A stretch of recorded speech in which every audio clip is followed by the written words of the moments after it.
오늘의 이야기. 조선의 킹메이커 한 명의 편. 시작 전 좋아요와 구독 부탁드립니다. 시작합니다. 안녕하세요. 여러분의 밤을 흥미진진한 이야기로 채워드리는 하루설화입니다. 여러분, 혹시 서울 강남에 있는 압구정동에 가보신 적 있으신가요? 수입차가 쌩쌩 달리고 대한민국에서 가장 비싼 아파트들이 모여있는 화려한 동네죠. 그런데 이 압구정이라는 이름이 사실은 사람 이름이 아니라 어떤 늙은 정치가의 별장 이름이었다는 사실 알고 계셨습니까? 오늘 들려드릴 이야기는 바로 그 별장의 주인이자 조선시대 역사상 가장 소름 돋는 두뇌를 가졌던 천재, 동시에 가장 잔혹했던 권력자 한 명의 이야기입니다. 시계를 조선 태종 15년, 서기 1415년으로 돌려보겠습니다. 어느 양반집에서 아기가 태어났습니다. 그런데 집안이 발칵 뒤집힙니다. 어머니 뱃속에 들어선 지 겨우 7달 만에 태어난 칠삭둥이였기 때문이죠. 조선 후기의 야사집인 연려시기술을 보면 이때의 기록이 아주 충격적입니다. 아기가 너무 작고 신체가 온전치 않아 부모조차 이 아이는 사람 구실을 못하겠다며 아랫목에 그냥 방치해버렸다고 합니다. 사실상 죽으라고 내버려둔 거죠. 그런데 이때 집안에서 일하던 늙은 여종 하나가 그 아기를 불쌍히 여깁니다. 따뜻한 솜을 가져와서 그 핏덩이를 겹겹이 감싸 안고 품에 안아 정성껏 키워냅니다. 만약 이 늙은 여종이 없었다면 어떻게 되었을까요?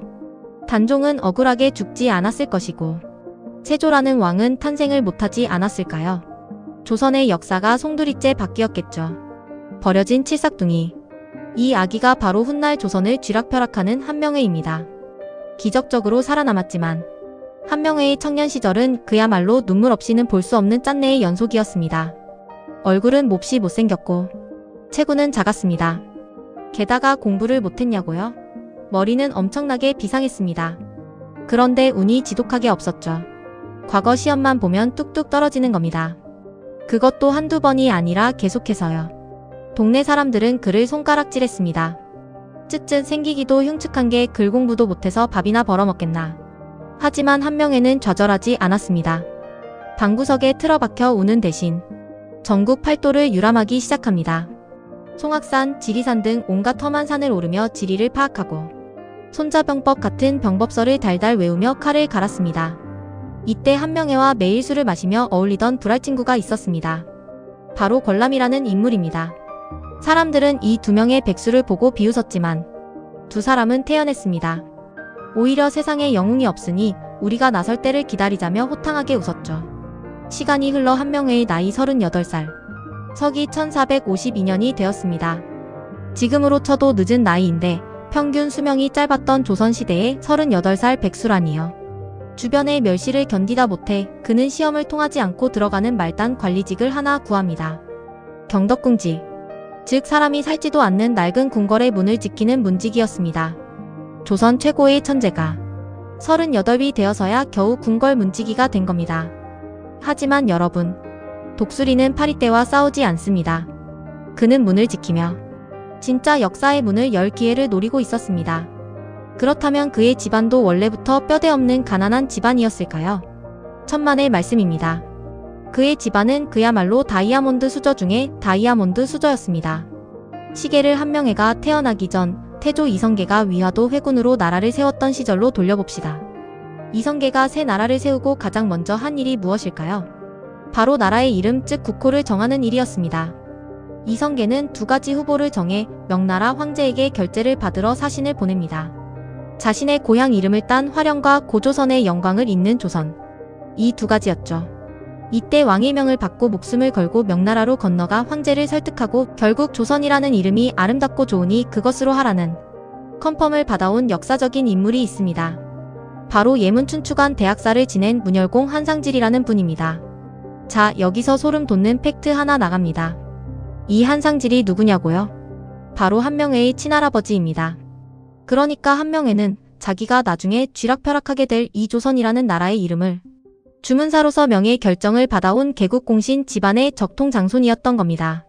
어디 가서 무시당할 집안이 절대 아니었죠. 그런데 도대체 왜 38살까지 백수로 찌질하게 살았던 걸까요? 여기서 한명회 인생의 첫 번째 비극이 시작됩니다. 할아버지 한상질은 일찍 세상을 떠났고 뒤이어 아버지인 한기 역시 젊은 나이에 숨을 거둡니다. 엎친 데 덮친 격으로 어머니마저 일찍 돌아가시죠. 한명회와 그의 남동생은 졸지에 고아가 되어버립니다. 상상해 보십시오. 조선 최고의 개국공신 집안의 장손인데 부모가 모두 죽고 재산은 흩어졌습니다. 게다가 한명회의 외모가 어땠다고 했죠? 7달 만에 태어난 칠삭둥이에 체구는 왜소하고 얼굴은 몹시 흉측했습니다. 친척들조차 이 못생기고 가난한 고아 형제를 반기지 않았습니다. 아이고 저거 사람 구실이나 하겠나. 가장 화려해야 할 명문가의 자제가 하루아침에 남의 집 눈칫밥을 먹으며 자라는 천덕꾸러기 흙수저로 바닥까지 추락해 버린 겁니다. 온갖 무시와 멸시를 받으며 삐뚤어질 대로 삐뚤어질 수 있는 환경. 그런데 이때 이 못생긴 고아 소년의 진가를 유일하게 알아본 사람이 한 명 있었습니다. 바로 할아버지의 동생, 즉 한명회의 종조부인 한상덕이었습니다. 어느 날 늙은 한상덕이 어린 한명회의 얼굴을 빤히 들여다봅니다. 남들은 원숭이 같다고 당나귀 같다고 놀리던 그 기괴한 얼굴.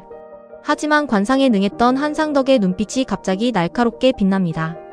야사 기록을 보면 이때 한상덕이 이런 예언을 남깁니다. 이 아이는 보통 내기가 아니다. 기후가 예사롭지 않으니 필경에는 다 망해가는 우리 가문을 다시 크게 일으켜 세울 놈이다. 종조부는 한명회를 거두어 그를 가르치고 보살펴줍니다.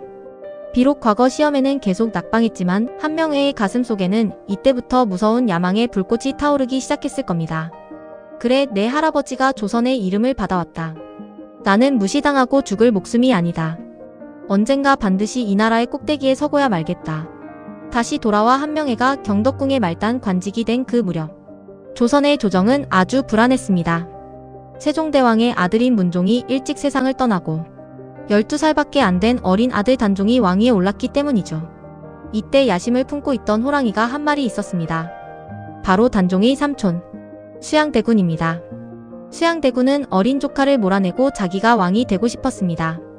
하지만 주변에 무식한 무사들만 있을 뿐 판을 짜줄 똑똑한 참모가 없어서 고민이 깊었죠. 이때 한명회의 친구 걸람이 수양대군을 찾아갑니다. 대군, 제 친구 중에 기가 막힌 천재가 하나 있습니다. 그렇게 38살의 늙은 문지기 한명회와 천하의 수양대군이 비밀리에 만납니다. 수양대군은 한명회와 몇 마디를 나누자마자 무릎을 쳤습니다. 하늘이 나에게 제갈 공명을 내려주셨구나. 이때부터 한명회는 수양대군의 완벽한 그림자가 됩니다. 대망의 서기 1453년 10월 10일 계유정난의 밤이 밝았습니다. 거사를 일으키기 직전 수양대군의 집안에는 무거운 침묵이 흘렀습니다. 수많은 무사가 칼을 갈고 있을 때 한명회는 조용히 방 한구석에 앉아 먹을 갈았습니다. 그리고 종이 위에 이름들을 적어 내려가기 시작합니다. 한명회가 정권 편성 및 숙청 대상 목록을 정리한 장부. 이것이 바로 살생부의 탄생입니다. 김종서, 이자는 호랑이 같은 자니 반드시 오늘 밤 죽여야 한다. 황보인, 이자 역시 살려두면 후환이 된다. 한명회의 붓끝에서 조선 최고 권력자들의 목숨이 추풍낙엽처럼 날아갔습니다. 궁궐 문지기였던 사내가 단 하루 만에 조선의 운명을 바꿔버린 겁니다. 계유정난은 대성공이었습니다. 수양대군은 조카를 몰아내고 마침내 조선 제7대 왕 세조가 됩니다. 세조는 한명회를 어떻게 대했을까요? 나의 장량이다 라며 한명회를 곁에 두고 엄청난 권력을 몰아줍니다. 장량은 중국 한나라를 세운 최고의 책사를 말하죠. 한명회의 승진은 그야말로 로켓이었습니다. 밑바닥 문지기에서 병조판서, 영의정까지 수직 상승합니다. 그렇다면 1등 공신이 된 한명회는 그 뒤로 기생들 불러놓고 매일 술이나 마시며 놀았을까요? 아닙니다. 여기서 첫 번째 팩트 체크 들어갑니다. 보통 사람들은 한명회를 권력에 미친 모사꾼 정도로만 기억합니다. 하지만 한명회는 머릿속에 수만 가지의 빅데이터가 들어있던 천재 행정가이자 국방부 장관이었습니다. 여러분 혹시 주말에 서울 한양도성길이나 낙산공원 성곽길 걸어보신 적 있나요? 돌이 아주 반듯하고 거대하게 쌓여있죠. 이 한양도성을 지금의 튼튼한 모습으로 대대적으로 보수하고 설계한 책임자. 그중 한 명이 바로 한명회였습니다. 어디 그뿐일까요? 당시 조선은 북쪽 오랑캐들 때문에 골치가 아팠습니다. 이때 한명회가 세조에게 여러 차례 건의를 한 기록이 남아있습니다. 전하, 군사 제도를 싹 뜯어 고쳐야 합니다. 지역별로 방어망을 짜는 진관체제를 도입해야 합니다. 핵심 관료로서 여러 방어 관련 건의를 했고 이런 흐름 속에서 진관체제가 확립되는데 공헌한 인물로 평가됩니다. 이 진관체제는 훗날 임진왜란 전까지 조선의 뼈대가 되는 핵심 국방 시스템이 됩니다. 그저 잔머리만 굴린 게 아니라 나라의 기틀을 아주 단단하게 다진 최고의 브레인이었던 겁니다. 하지만 빛이 강하면 그림자도 짙은 법. 서기 1456년 세조 2년의 일입니다. 수양대군에게 왕위를 빼앗긴 어린 단종. 그를 다시 왕으로 모시려는 비밀 프로젝트가 시작됩니다. 우리가 잘 아는 성산문, 박팽년 등 사육신이 세조를 암살하려고 한 거죠. 명나라 사신을 대접하는 연회장. 사육신 중 한 명인 유흥부가 칼을 숨기고 세조의 뒤에 서기로 계획되어 있었습니다. 그런데 연회가 시작되기 직전 한명회의 등골이 오싹해집니다. 특유의 동물적인 감각, 천재의 촉이 발동한 겁니다. 조선 왕조실록을 보면 이때 한명회가 세조에게 귓속말을 합니다. 전하, 오늘 연회 장소가 좁고 날이 더우니 왕을 호위하는 무사들을 들이지 마시옵소서. 여러분 상상이 되십니까? 칼을 뽑으려던 찰나에 호위무사 배치를 전면 취소해버린 겁니다. 사육신의 계획은 그 자리에서 박살이 납니다. 결국 이 암살 계획은 발각되고 끔찍한 피바람이 불게 되죠. 이때 한명회는 세조에게 눈 하나 깜짝하지 않고 진언합니다. 전하, 뿌리를 뽑아야 합니다. 반역자들의 삼족을 멸하시옵소서. 수많은 충신이 처형장으로 끌려갈 때 한명회는 그들의 피를 밟고 조선의 1인자로 우뚝 섭니다. 그의 권력이 얼마나 대단했는지 팩트로 증명해 드릴까? 조선시대에는 나라에 큰 공을 세운 사람에게 공신이라는 훈장을 주었습니다. 이거 하나만 받아도 가문의 영광이고 평생을 먹고 삽니다. 그런데 한명회는 이 1등 공신 타이틀을 몇 번 받았을까요? 수양대군을 왕으로 만든 정난공신, 세조의 즉위를 도운 좌익공신, 남이 장군의 옥사를 처리한 익대공신, 성종을 왕위에 올린 좌리공신, 무려 4번입니다. 조선 왕조 500년을 통틀어 전무후무한 공신 사관왕입니다. 세조는 한명회를 부를 때 이름도 부르지 않았습니다. 나의 장량이다 라며 언제나 곁에 두었죠. 자, 이쯤 되면 시청자 여러분도 이런 생각이 드실 겁니다. 저렇게 사람 많이 죽이고 권력 다 가졌으면 평생 떵떵거리며 행복하게 살았겠네. 과연 그랬을까요? 하늘은 절대 모든 것을 주지 않습니다. 한명회는 자신의 권력을 영원한 철옹성으로 만들기 위해 자신의 금쪽 같은 두 딸을 모두 왕실로 시집 보냅니다. 둘째 딸은 8대왕 예종의 부인 장순왕후가 되었고 셋째 딸은 9대왕 성종의 부인 공예왕후가 되었습니다.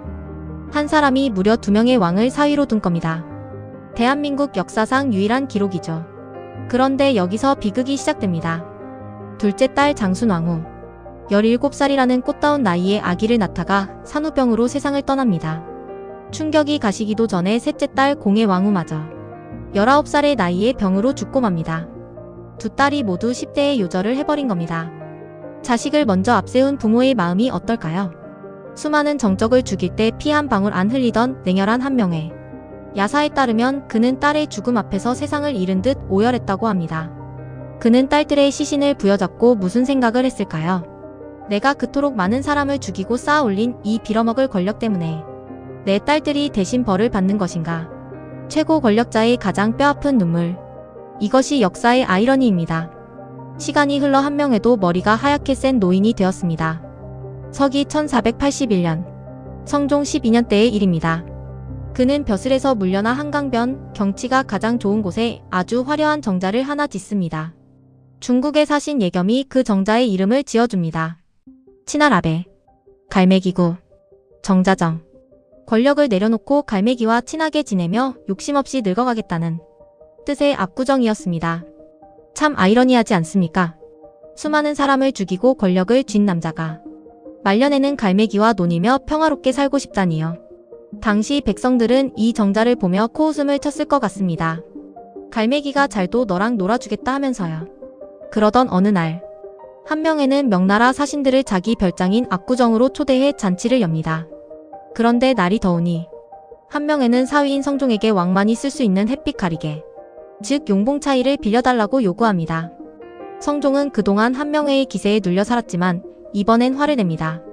아무리 장인이라지만 왕의 물건을 사사로운 잔치에 쓰겠다니 불가하오.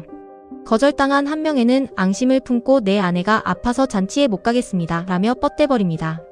이 사건으로 성종은 폭발했고 결국 한명회는 모든 관직에서 쫓겨나 쓸쓸한 말년을 보내게 됩니다.